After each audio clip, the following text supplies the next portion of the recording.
დიდი მადლობა. ხოთაშორის არასდროს არ წარმომედგინა ცხოვრებაში, რომ რაღაც მომენტში და უფრო მიახლოებული 60 წლებთან ლიანდაგზე დავჯდებოდი თბილისში. ყველაფერი ხდება ქვეყანაში და ცხოვრებაში. ყველაფერი ხდება და ამიტომ ჩვენც ის რასაც ველოდებით, ის ძალიან მალე მოხდება. ამის საპირობას გაძლევთ და ამაში მე მაქვს ძალიან ღრმარწმენა. აქ ვართ მოსული დღეს ამ მერიასთან ძალიან ბევრი მიზეზის გამო. პირველი მიზეზი, რომელიც დაკავშირებული არის ამ შენობასთან, ეს არის კორუფცია. მერია ალბათ დღეს არის ერთ-ერთი არა მთავარი, მაგრამ ერთ-ერთი მთავარი კორუფციის ბუდე. აქ იჭრება ფული, ძალიან ბევრი. როცა გველაპარაკებია გზებზე, თბილისში, აგერ მოვიდა ადამიანი, რომელიც მელოდებოდა შარშან სამზონაში, გააკეთეს გზა, ეხლა არის მთლიანად აყრილი. თქვენს ყველამ ალბათ შეამდიეთ ამ დღეებში, როცა ქვეყანა იქცევა, როცა ბიუჯეტში თანხები აღარ არის, როგორ გულმოდგინებით პატარა სკვერებში, სადაც არაფერი არ იყო საჭირო, უცებ ფილებს სვლიან. ეს რა გონიათ? აინტერესებთ ძალიან ვინ დაჯდება იმ სკვერებში? არა, იქ ფული კეთდება სასწრაფოდ, იმიტომ რომ მიდიან. ფული კეთდება ყველა ადგილას, ფული კეთდება აგერ. შეგიძლიათ გადახედოს აქა ბოძზე ეს ყვავილი და ის რაღაცა შავი ქოთანი, რომელიც გავრცელდა ძალიან ამ დღეებში თბილისში. ყველგან ესეც არის ფულის გადაკეთების ერთ-ერთი ძალიან კარგი საშუალება. მე აქედან როცა წახვალთ, გადახედეთ თქვენს უკან და მერიის უკანა მხარეს ზემოთ. არის ძალიან კარგი დახურული ტერასა. ეს ტერასა დაჯდა ზუსტად $500,000. თურმე უგულავად შეგდებოდა ტერასის გადაფარება, თუ ვინიცობა წვიმა მოვიდა ან რამე, რომ მიღებები იქ გამართოს და კარგი ხედი კონდეს თბილისზე. ასევე კაბინეტთან ჯაკუცი და ყველაფერი რაც საჭირო არის. მაგრამ ეს არის პატარა კორუფცია და ქალაქი არის ძალიან დიდი კორუფციის ბუდე. ასევე კიდევ უგულავა არის სათავეში სამივე ტელეარხის მოგესალმებით, პირველი არხი და თავისი TBC კომპანია მოგესალმებით, რომ ძალიან დიდ ფულს აკეთებს. რუსთავი სად არის? არის აგერ მოგესალმებით და იმედი მოგესალმებით. მათი პატრონი აღზის და ამიტომ არიან ეს არხები ამგვარად თავისუფალი. სხვათა შორის კიდევ ის უნდა გითხრათ, რომ ეს არხებიც აღარ მოწონს ამ ქვეყნის პრეზიდენტს, იმიტომ გამოუცხადა უნდობლობა ამ სამივე არხს და ამორჩია ჟურნალისტების შორის ის სამი თითო ჟურნალისტი თითო არხზე, რომელიც მისთვის სრულიად სანდო არის და ესენი ვინც აქ არიან, თქვენ არ ახართ დიდი ბოდიში პრეზიდენტისთვის სანდო.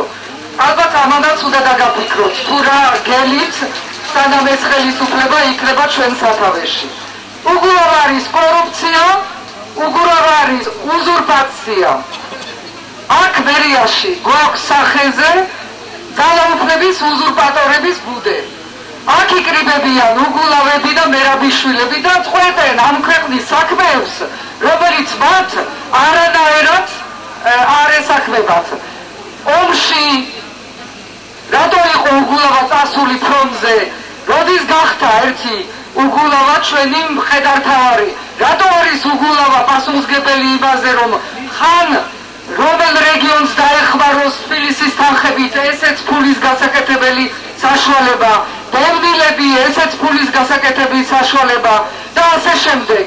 ყველაფერში არის ჩართული უგულავა, თუნდაც საპატრიარქოში 26 მაისს. ეს არის უზურპაცია ძალაუფლების, როცა ფუნქციები არის გადანაწილებული სულ სხვანაირად და მერი ჩარეული არის ამ ქვეყნის დანაშაულებში, პირდაპირ ვთქვათ. და ერთ-ერთი მთავარი იმ კლანიდან, რომელიც დღეს მართავს ქვეყანას, როცა ქვეყანა აღარ არის ინსტიტუტებით მართული, არის სწორედ უგულავა. და უგულავა არის ასევე და ეს არის მესამე მიზეზი, რატომ დგევართ დღეს აქა, უგულავა არის პასუხისმგებელი ბოლო ძალიან დიდი დანაშაულის ამ ხელისუფლების, როცა 26 მაისს ხელისუფლება წავიდა, ძალაუფლება წავიდა გაწევაზე, პროვოკაციაზე და უნდოდა რომ ის დღე დამთავრებული იყო მართლა სისხლში.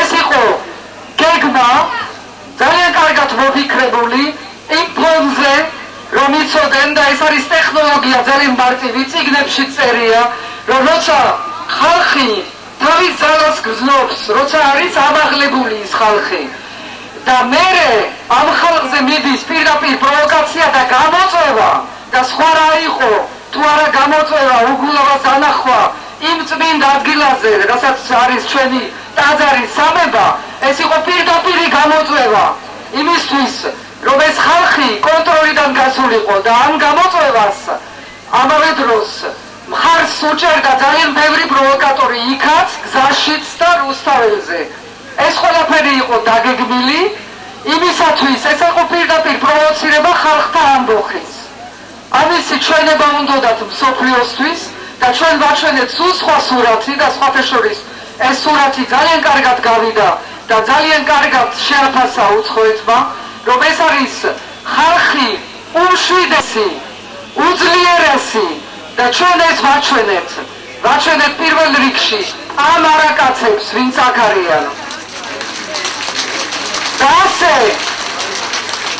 ჩაეშლებათ ამ კრიმინალურ ბანდას ჩაეშლება ყველა მათი გეგმა არაფერი აღარ გამოუვათ იმიტომ არაფერი აღარ გამოსდით მათი დრო დამთავრებულია და ვერ ფიქრობენ ვერაფერზე მხოლოდ იმაზე თუ ჩვენ როგორი დისკრედიტაცია მოგვაყენონ როგორ დაგშალონ და როგორ გამოგვიყვანონ წყობიდან მაგრამ ვერც მეარეს და მესამეს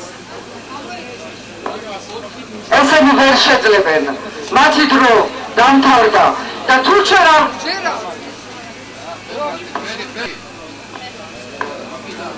თუ არ გჯერა რომ მათი დრო დამთავრდა მაშინ დაფიქრდეთ ერთ რამეზე ხო აქ პარლამენტი აღარ პარლამენტობს მთავრობა აღარ მთავრობობს მერი არ მერობს პრეზიდენტი აღარ პრეზიდენტობს პრეზიდენტი გადის ქვეყნიდან ფეხბურთის მატჩზე და იქ ბალეშკი ჰყავს არა ქართველ გუნდს ბარსელონას თურმე ბარსელონაში იქ ჩავიდა იქ ალბათ ფულიც გადაუხადეს და დავთავაზობ მას შეიძლება ბარსელონის ფეხბურთის გუნდის უმცროსად ივარგოს